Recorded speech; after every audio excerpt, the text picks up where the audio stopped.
Livre de la Genèse, chapitre 41.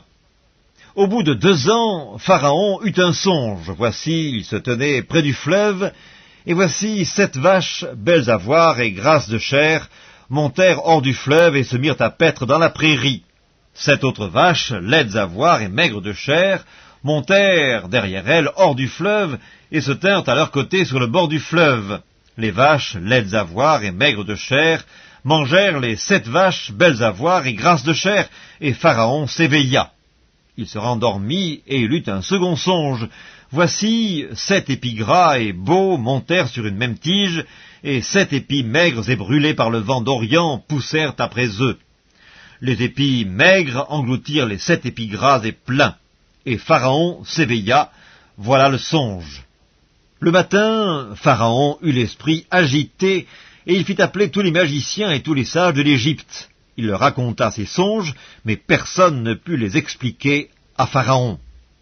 Alors le chef des échansons prit la parole et dit à Pharaon, « Je vais rappeler aujourd'hui le souvenir de ma faute. » Pharaon s'était irrité contre ses serviteurs, et il m'avait fait mettre en prison dans la maison du chef des gardes, moi et le chef des panetiers. Nous eûmes l'un et l'autre un songe dans une même nuit, et chacun de nous reçut une explication en rapport avec le songe qu'il avait eu. Il y avait là avec nous un jeune Hébreu, esclave du chef des gardes. Nous lui racontâmes nos songes, et il nous les expliqua. Les choses sont arrivées selon l'explication qu'il nous avait donnée. Pharaon me rétablit bien dans ma charge, et il fit pendre le chef des panetiers. Pharaon fit appeler Joseph. On le fit sortir en hâte de la prison. Il se rasa, changea de vêtements et se rendit vers Pharaon. Pharaon lui dit, « J'ai eu un songe. Personne ne peut l'expliquer, et j'ai appris que tu expliques un songe après l'avoir entendu. » Joseph répondit à Pharaon en disant, « Ce n'est pas moi, c'est Dieu qui donnera une réponse favorable à Pharaon. » Pharaon dit alors à Joseph, « Dans mon songe, voici, je me tenais sur le bord du fleuve, et voici 7 vaches grasses de chair et belles d'apparence montèrent hors du fleuve et se mirent à paître dans la prairie. 7 autres vaches montèrent derrière elles, maigres, fort laides d'apparence et décharnées. Je n'en ai point vu d'aussi laides dans tout le pays d'Égypte. Les vaches décharnées et laides mangèrent les 7 premières vaches qui étaient grasses. Elles les engloutirent dans leur ventre, sans qu'on s'aperçût qu'elles y fussent entrées, et leur apparence était laide comme auparavant. Et je m'éveillai. Je vis encore en songe 7 épis pleins et beaux qui montèrent sur une même tige, et 7 épis vides, maigres, brûlés par le vent d'Orient, poussèrent après eux. Les épis maigres engloutirent les 7 beaux épis, je l'ai dit aux magiciens, mais personne ne m'a donné d'explication. Joseph dit à Pharaon, « Ce qu'a rêvé Pharaon est une seule chose. Dieu a fait connaître à Pharaon ce qu'il va faire. Les 7 vaches belles sont 7 années, et les 7 épis beaux sont 7 années. C'est un seul songe. Les 7 vaches décharnées et laides, qui montaient derrière les premières, sont également 7 années, et les 7 épis vides, brûlés par le vent d'Orient, seront 7 années de famine.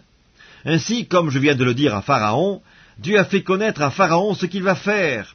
Voici, il y aura 7 années de grande abondance dans tout le pays d'Égypte, 7 années de famine viendront après elles, et l'on oubliera toute cette abondance au pays d'Égypte, et la famine consumera le pays.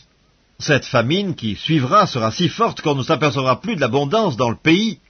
Si Pharaon a vu le songe se répéter une seconde fois, c'est que la chose est arrêtée de la part de Dieu et que Dieu se hâtera de l'exécuter. Maintenant que Pharaon choisisse un homme intelligent et sage, et qu'il le mette à la tête du pays d'Égypte, que Pharaon établisse des commissaires sur le pays pour lever un 5e des récoltes de l'Égypte pendant les 7 années d'abondance, qu'il rassemble tous les produits de ces bonnes années qui vont venir, qu'il fasse, sous l'autorité de Pharaon, des amas de blé, des approvisionnements dans les villes, et qu'ils en aient la garde. Ces provisions seront en réserve pour le pays, pour les 7 années de famine qui arriveront dans le pays d'Égypte, afin que le pays ne soit pas consumé par la famine. » Ces paroles plurent à Pharaon et à tous ses serviteurs, et Pharaon dit à ses serviteurs, « Trouverions-nous un homme comme celui-ci, ayant en lui l'Esprit de Dieu ?» Et Pharaon dit à Joseph, « Puisque Dieu t'a fait connaître toutes ces choses, il n'y a personne qui soit aussi intelligent et aussi sage que toi. Je t'établis sur ma maison, et tout mon peuple obéira à tes ordres. Le trône seul m'élèvera au-dessus de toi. » Pharaon dit à Joseph, « Vois, je te donne le commandement de tout le pays d'Égypte. » Pharaon ôta son anneau de la main et le mit à la main de Joseph. Il le revêtit d'habits de fin lin et lui mit un collier d'or au cou.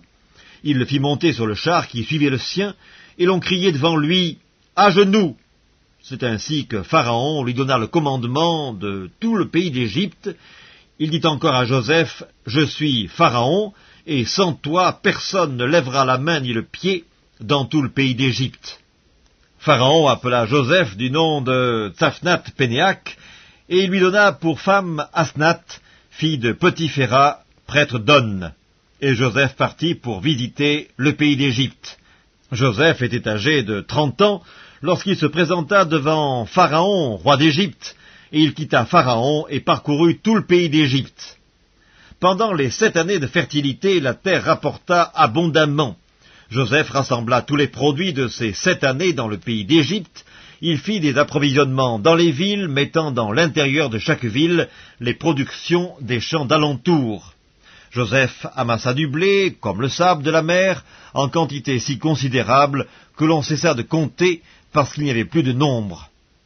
Avant les années de famine, il naquit à Joseph 2 fils, que lui enfanta Asnath, fille de Potiphéra, prêtre d'On.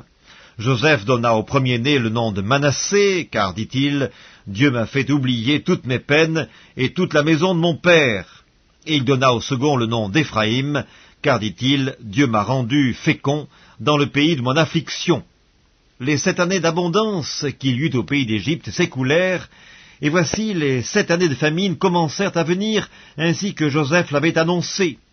Il y eut famine dans tous les pays, mais dans tout le pays d'Égypte, il y avait du pain. Quand tout le pays d'Égypte fut aussi affamé, le peuple cria à Pharaon pour avoir du pain. Pharaon dit à tous les Égyptiens, « Allez vers Joseph et faites ce qu'il vous dira. » La famine régnait dans tout le pays. Joseph ouvrit tous les lieux d'approvisionnement et vendit du blé aux Égyptiens. La famine augmentait dans le pays d'Égypte, et de tous les pays on arrivait en Égypte pour acheter du blé auprès de Joseph, car la famine était forte dans tous les pays.